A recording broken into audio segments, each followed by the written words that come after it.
morning, colleagues. Henry from Department of Science and Technology asked me to do the protocol so that he doesn't have to. So, Ambassador Ponaro, conference chairs, moderator, professionals and researchers, government representatives, private sector representatives, civil society representatives, all protocol observed. My task really here is to welcome you all to this very important engagement. It's a networking engagement, and my experience is networking is probably the most productive way of creating innovation and new ways of thinking and new ways forward. The focus of this is really on innovation for sustainable development. And for South Africa, we have, or certainly for my department, our priorities are in the space of the biodiversity economy, the recycling or circular economy, and the ocean economy. We do play a role in terms of overall facilitation and coordination of sustainable development as a whole. And this particular focus is particularly important for South Africa because since the year 2000, we've had a very slow growth rate, economic growth rate, only around 1.9%. And our projections indicate that we should, if we are going to create an inclusive, just, low carbon, climate resilient, sustainable economy, we should be in the region of a growth rate of around 5%. So the question is, what have we done? In the early 2012, we had set up, or early in this administration's term of office, I think, which began when 2009-10, we set up the National Planning Commission, and through an intensive consultation process, we created what we call the National Development Plan, which has a vision for 2030 of the South African economic and social development trajectory. And one of the fundamental recognitions are included within that National Development Plan was the recognition of a severe ecological deficit that South Africa experiences. What's happened since then is that the National Development Plan transition vision has been translated into various government policies, plans, including the Industrial Policy and Action Plan, the New Development Growth Path, and sector-based strategies, climate smart agriculture in the agriculture sector. In the transport sector, various huge investments in road-to-rail transition, investments in advanced fuel standards, and those kinds of investments. The work that we are undertaking in facilitating the transition of South Africa's society and economy is a science and evidence-based approach. We have developed a science evidence policy strategy, and one of these, the key pillars of the strategy is the research agenda. And our research agenda, Henry is going to speak a little bit more about, but from an environmental perspective, our focus is on climate change, biodiversity and ecosystem goods and services, the waste, recycling and circular economy, the ocean contribution to our society and economy, but also its role in the context of addressing the challenges of climate change. And we have extensive research into various barriers and opportunities for inclusive, just economic and social development. All of this is taking place in the context of a rapidly changing world. This transition is in the context of what the World Economic Forum calls the Fourth Industrial Revolution. Some people call it the Second Machine Age. And on top of this, we have the energy revolution that's happening globally. And one of the effects which are being felt globally with all these disruptive technologies that are being introduced into the global economy is a negative impact on inclusiveness and the inclusiveness of these transitions. The world's largest personal mobility company is Uber, and they don't own a car. The world's largest hospitality company is Airbnb, and they don't own a room or a bed.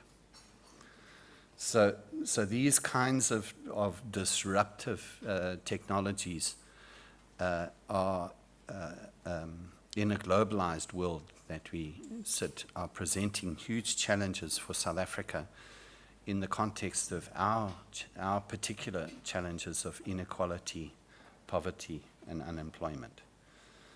So this kind of innovation network is an extremely important contribution to our thinking, because we have to begin addressing the challenges that we're experiencing at a global level and what that's doing in terms of its ability to create decent and productive jobs, address poverty and reduce inequality, whereas these disruptive technologies tend to concentrate capital as opposed to redistribute capital. And all of these rapid changes to the global society and economy happens in the context of the global challenge of climate change and a future carbon constraint, and the reality that we have acted too late to address the challenge of climate change, so we inevitably have to adapt to the impacts of climate change, which is unavoidable. So for South Africa, we've adopted a methodology which was pioneered in Malaysia. In Malaysia, they call it the Big Fast Results methodology, planning methodology. In South Africa, we gave it, as we always do, an African name. We call it Operation Phakisa, which Phakisa basically means hurry up, go fast. We've applied this Operation Phakisa planning methodology in three areas, environmental sectors of our society and economy. The first one was the ocean economy. In the ocean economy, we've identified 5 priority areas, including marine ecotourism, marine protection services, oil and gas, manufacturing, shipping.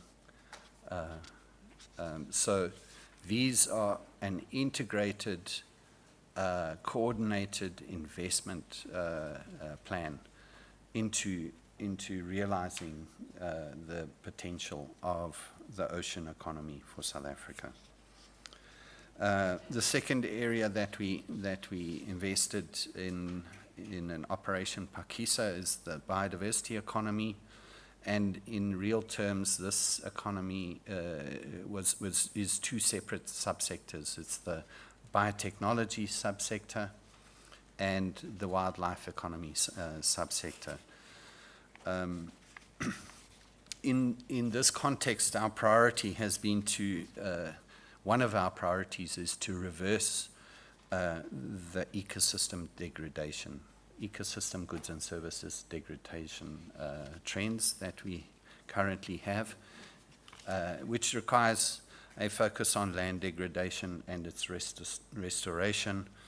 And it is a multi-sectoral approach because we have mining sector, the agricultural sector, and the conservation sector, and most importantly for South Africa, the water sector.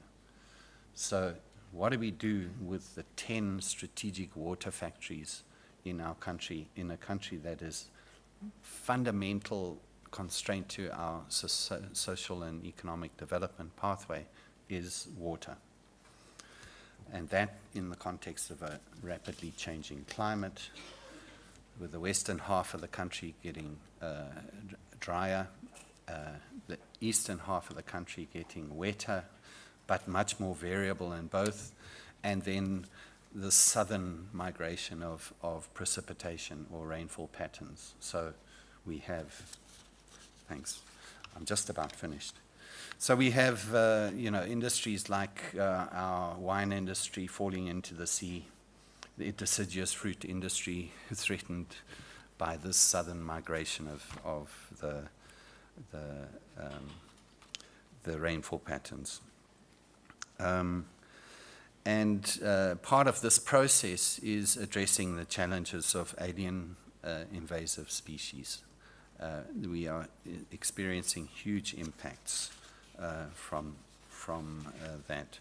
The third area of where we've applied our Operation Phakisa methodology of planning is the circular economy. This is a brand new and recently completed exercise, and it incorporates the science and technology waste innovation roadmap and the waste research strategy efforts into growing the South Africa's approach to the circular economy. We cannot do this in the context of a globalized world without partnerships. And I think that the Ambassador has already mentioned some of the partnerships that we participate in, the Switch Africa Green program, the Partnership for Action on the Green Economy program, just to announce that South Africa has offered to host the ministerial, Page Ministerial Conference next year in 2018. That has been a very successful partnership focused on technical assistance, capacity building, and the promotion of sustainable development. Yesterday, I participated in a climate finance colloquium, and really the fundamental message that I got from yesterday's intensive discussions on climate finance was that we have much more to do, and that the fundamental challenge is economy-wide scale of investment. And in order to do that, partnerships with the private sector, between private sector, government, and civil society are a fundamental requirement in order to achieve that. So with that, I would like to conclude and wish you all well in your deliberations. Unfortunately, I have to leave. I'm going to Nairobi for the UN Environment Assembly, which started today. I was supposed to leave yesterday, but I was asked to come and welcome all of you here. Good discussions. Look forward to it. Thank you. Good morning, everybody. As I said, I'm Henry Roman. I'm standing in for DDG Imran Patel from the DST this morning. So please excuse me if my thoughts are a little bit scattered. I'm a short notice replacement. I just want to also welcome the EU ambassador and acknowledge the presence of DDG Alf Walls, and all protocol observed, as he took care of that for me already. Also, just want to say, from a DST perspective, we have a very strong, long-standing partnership with the EU, especially on the framework program, which I think, from our perspective, is quite a successful program for us, as well as a third country that participates. And for those of you who may not know, the Department of Science and Technology is responsible for innovation, research and development in South Africa. So that's our mandate that we try to adhere to. We also, besides looking at innovation, and this is very key, innovation for sustainable development, we also have been appointed as the country lead department on looking at science, technology and innovation for the Sustainable Development Goals. You may know there's a UN body that's been put in place to look at this, and DST is part of that process. So bringing forward to that committee, from our perspective as a developing country, what we should focus on. So just by way of introduction, there are two programs I'm going to highlight a little bit, and then give you a little bit of a thought of this event. So from a DST perspective, we've got a global change program. So by nature, the wording, global change, we're looking at climate change, but the associated effects of climate change as well. So we have a research program that's being managed for us out of the National Research Foundation. And there's other agencies like Access, which looks at this as well. So it's a program that incorporates quite a few things, quite a number of the things that the DDG spoke about before, including water, waste, oceans, etc., and biodiversity, of course. We also have associated in the department, we have the Bioeconomy Strategy, which is looking at how do we exploit, which may be a bad word to use, but how do we utilize sustainably our biodiversity in this country for economic benefit of the citizens of the country. We also have, and it was mentioned, we have Innovation for Inclusive Development as a chief directorate within the department. Now, when one looks at economic growth, the current economic growth paradigm, where GDP growth is paramount, and you look at Africa and how we strive 6% growth, what is the result? The result of that is inequality grows. Gini coefficients across the continent just get bigger and bigger. So is chasing this current Western economic paradigm the right one to chase for us as a developing country and continent? Alongside this event is the Wellbeing Economy Festival. I mention that because I'm actually one of the lab members of that festival as well, so I'm sitting and trying to be two places at once. But what's important with that one is changing the way we look at economic growth patterns and putting human beings and nature at the center of your economic growth, the well-being aspect, so well-being of people and nature. We also, as DST, are working very closely with the Department of Environmental Affairs and the South African National Biodiversity Institute on ecological infrastructure. It's a term that's really gaining momentum now. For those that don't know, it's looking at the ecology as infrastructure. Nature should be managed and maintained the same as we do our built environment. And because we're not doing it in that way, we pollute it, we destroy it, and we're actually destroying the planet in the process. So, because it takes a very long time to fix what we break. It takes decades, and if we're going to leave, if we want to attain sustainable development goals, we need to leave the planet in a way that the children of our children's children have something that they can actually live in or live on. Now,